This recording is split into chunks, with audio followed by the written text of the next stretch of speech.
Can you push I think there's a button on there, and if you pull it down a little closer, it'd be great. Mr. Chairman, Mr. Ranking Member, it's a great privilege to be able to testify before this committee after a fairly long interval, actually. I have submitted a statement, and I think it might be most efficient if I summarized my views and gave the senators an opportunity to question me about them.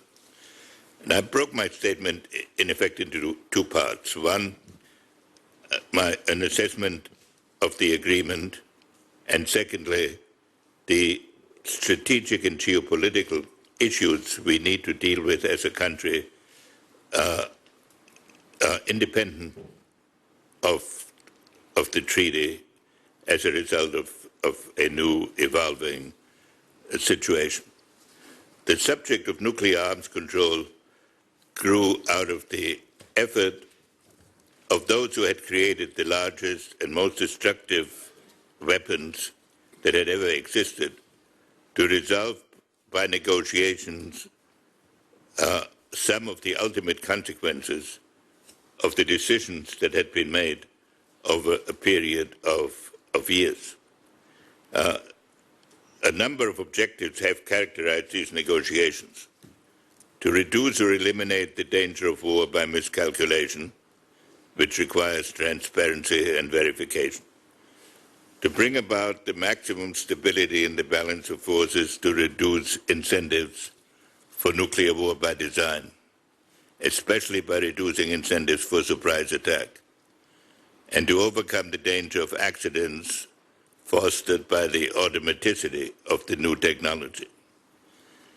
All of these measures combined might merge into an international system that would reduce or limit, and in the end, hopefully eliminate, the use of these weapons as a conscious choice.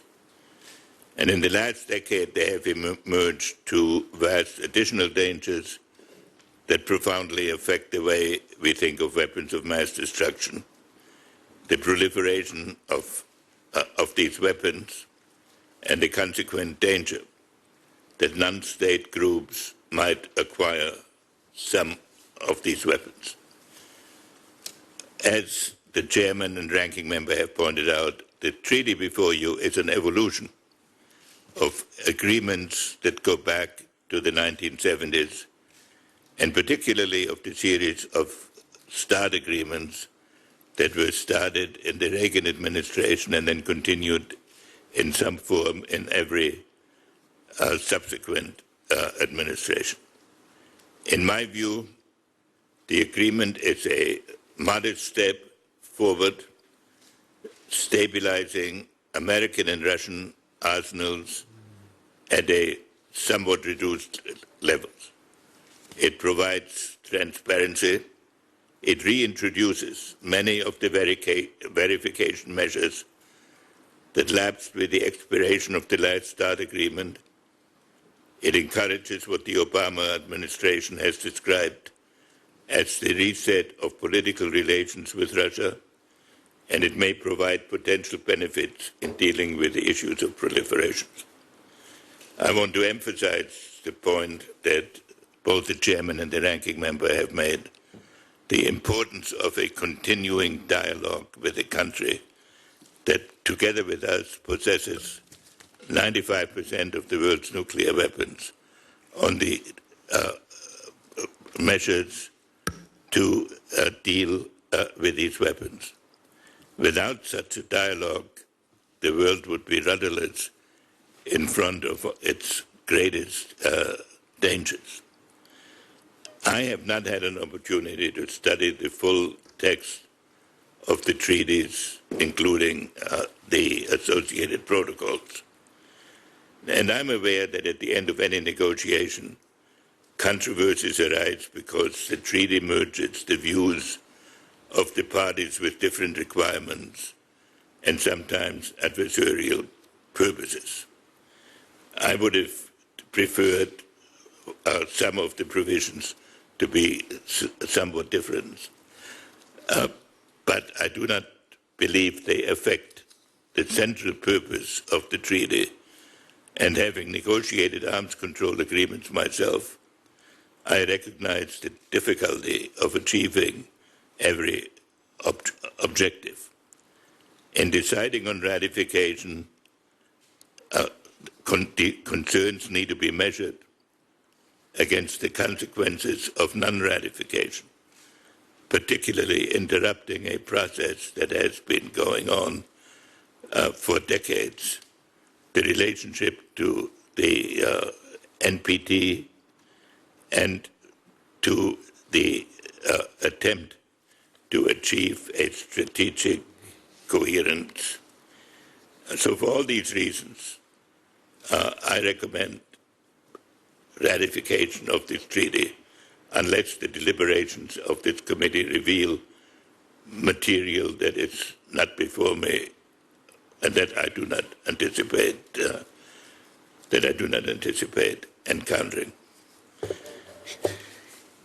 Having said this, let me raise a number of concerns that affect not the text of the treaty, but the nature of the international situation within which this treaty takes place, and to which the deliberations of this committee could play an important role. The first is that when SALT agreements were negotiated in the 70s, the Soviet Union was a global adversary, and the danger of strategic war with the Soviet Union was a major factor in all our deliberations.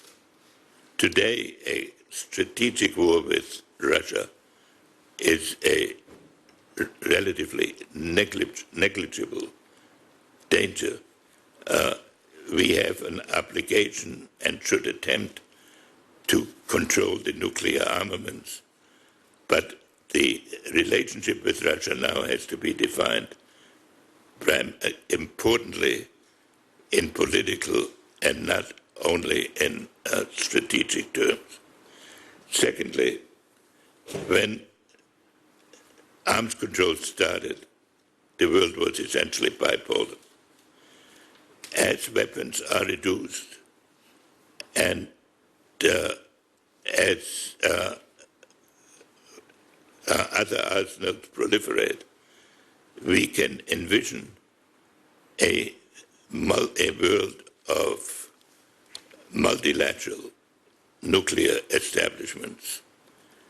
And in the interval before of where we are and where perhaps we may wind up after a period that President Obama described would not be reached in his lifetime, when nuclear weapons are hugely reduced, we have to, as a country, ask ourselves a series of questions of how one defines a multilateral strategic balance, how one defines the number of delivery vehicles, what happens when nuclear countries make an alliance with each other, confronting a third state, and what will be the impact on the international situation when we achieve our objective,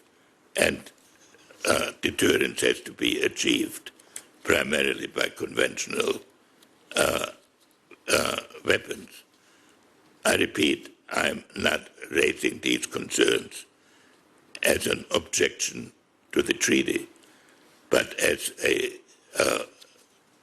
guide to issues that need to be discussed as our debate continues. Two considerations follow from this. The first is that at some early point, the negotiations that are now bilateral have to merge into multilateral discussions. we will reach a point where further reductions of American and Russian weapons by themselves will have to take into account the growing relative importance of the arsenals of other countries that are being augmented.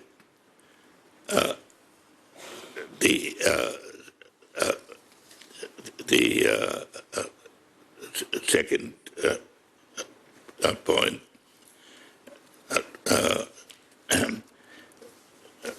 the second point